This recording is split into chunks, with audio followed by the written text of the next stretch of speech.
PFI को लेकर PFI के खिलाफ एक बार फिर से बड़ा एक्शन हुआ है। देश के 8 राज्यों में पीएफआई के खिलाफ छापेमारी, एमपी, यूपी, दिल्ली, पंजाब, केरल, गुजरात और असम में भी छापेमारी जारी है। केंद्रीय जांच एजेंसियों से मिले सबूतों के आधार पर यह कार्रवाई की जा रही है। तो लगातार कार्रवाई चल रही है पीएफआई के खिलाफ और 8 राज्यों में आज ये रेड चल रही है, आज ये छापेमारी चल रही है। पीएफआई की गतिविधियां संदिग्ध रही हैं।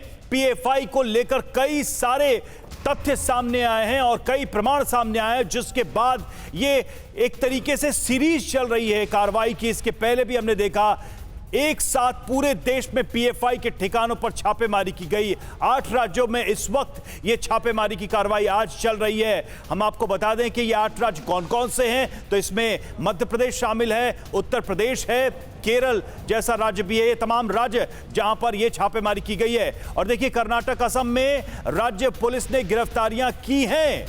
डिजिटल मार्केटिंग को सीखकर आपके प्रोडक्ट्स और सर्विसेज को दुनिया को बेचना चाहते हैं तो फ्रीडम ऐप को अभी डाउनलोड करें। डिजिटल मार्केटिंग का एक्सपर्ट बने।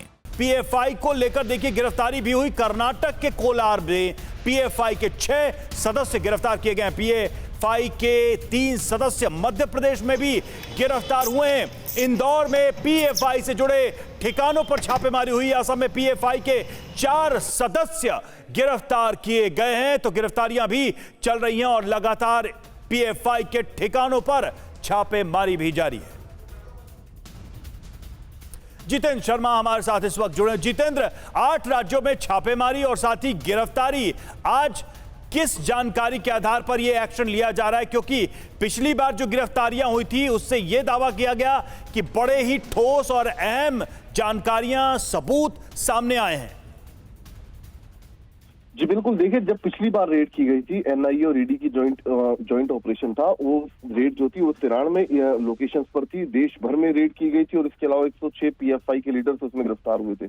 उस रेड के दौरान कई अहम दस्तावेज बरामद हुए थे, जिससे पता चल रहा था कि सिर्फ पीएफआई नहीं बल्कि पीएफआई ने अपने कुछ सब कॉन्टिनेंटल यानी कि अपनी कई शाखाएं भी खोल रखी हैं। क्योंकि पीएफआई को पहले से इस बारे में मालूम था कि आने वाले वक्त में उन पर शिकंजा कसा जा सकता है, जिस तरीके से केंद्रीय जांच एजेंसियां उनके खिलाफ कार्रवाई कर रही है। तो उसको लेकर अब जो पीएफआई था उसने अपनी तैयारी कर रखी थी, अपनी कई शाखाएं अलग से खोली हुई थी, जैसे कि एसडीपीआई और इसी तरीके की कई अन्य शाखाएं थी। तो ये जो रेड चल रही है ये उन्हीं को लेकर बताया जा रहा है कि तमाम शाखाओं के ऊपर। और इसके अलावा कुछ नई चीजें सामने आई थी जांच एजेंसियों के, कुछ नई जितेंद्र, क्या कुछ प्रॉक्सी संगठन भी हैं जिनके नाम सामने आ रहे हैं पीएफआई के साथ? क्योंकि जैसा आप बता रहे हैं कि पीएफआई को अंदाजा था कि ये क्रैकडाउन आज नहीं तो कल होगा।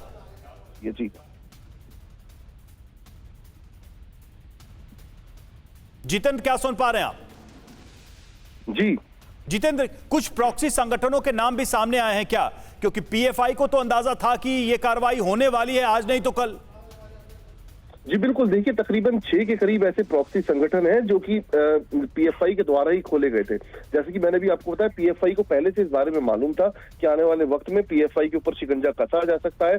तो लिहाजा पीएफआई ने अपनी पूरी तैयारी कर रखी थी पहले से ही। प्लान बी उनका तैयार था और ये प्लान बी के तहत ही ये 6 से 7 संगठन खोले गए थे। पीएफआई के सब कॉन्टिनेंटल को कहा जाता है और उन्हीं के बताया जा रहा है कि वही कुछ ऐसे ठिकाने हैं जहां पर इस वक्त जांच एजेंसियां मौजूद है, लोकल पुलिस मौजूद है। और इसके अलावा कुछ ये भी पता चला था, जांच एजेंसियों को कुछ नए नाम सामने आए थे जो कि स्लीपर सेल की तरह काम कर रहे हैं पीएफआई के लिए, लगातार फंड इकट्ठा कर रहे हैं। हवाले के जरिए पैसा विदेशों में भेजा जा रहा था इन्हीं लोगों के जरिए, और साथ ही विदेशों से भी हवाले के जरिए पैसा हिंदुस्तान पीएफआई के अकाउंटों में आ रहा था। तो लिहाजा ये वो लोग हैं जिनके यहाँ पर इस वक्त जो जांच एजेंसी अच्छा जितेंद्र, ये भी बताइए कि पीएफआई का जो नेशन वाइड नेटवर्क है इसके बारे में तो अब चीजें सामने आ रही है। जो इंटरनेशनल कनेक्शन की बात कही जा रही है, जैसा अभी आप कह रहे थे कि इंटरनेशनल फंडिंग तो है ही, क्या कोई ऐसा ग्रुप भी है या कोई ऐसा टेरर आउटफिट भी है जो इनको गाइड कर रहा है या उनसे ये एफिलिएटेड है इंटरनली? जी बिल्कुल, देखिए अगर हम बात करें जो रिमांड पेपर लगातार जांच एजेंसियां कोर्ट के अंदर पेश कर रही हैं पीएफआई के कार्यकर्ताओं की गिरफ्तारी के बाद, उसके अंदर साफ तौर पर लिखा हुआ है कि पीएफआई एक ऐसा संगठन है जो लगातार कोशिश कर रहा था नौजवानों को बरगलाने की, उनको लश्कर-ए-तैयबा, AQIS, और इसके अलावा इस तरीके के जो तमाम आतंकी संगठन है, ISIS जैसे आतंकी संगठन, इन सभी को ज्वाइन कर लेके उनको बरगलाया जा रहा था। तो ये बात साफ तौर पर जांच एजेंसियों ने कबूल की है और ये कागजों पर भी आ चुकी है। तो लिहाजा जो मंसूबे नहीं, तो क्या एक रिक्रूटिंग एजेंसी की तरह भी PFI काम कर रहा था इंटरनेशनल टेरर ऑर्गेनाइजेशंस के लिए? जी बिल्कुल, देखिए ये जो सवाल है यही जांच एजेंसियों कहना है कि अगर इतना सब कुछ पता चला है तो क्या एक रिक्रूटमेंट की तरह काम कर रहा था, क्या स्लीपर सेल की तरह काम कर रहा था? ये वो तमाम सवाल हैं जिनका जवाब अब फिलहाल ठीक है जितेंद्र, नजर बना रखे, बहुत बहुत शुक्रिया आपका हमसे जुड़ने के लिए, इस अपडेट के लिए। डिजिटल मार्केटिंग को सीखकर आपके प्रोडक्ट्स और सर्विसेज को दुनिया को बेचना चाहते हैं तो फ्रीडम ऐप को अभी डाउनलोड करें। डिजिटल मार्केटिंग का एक्सपर्ट बनें।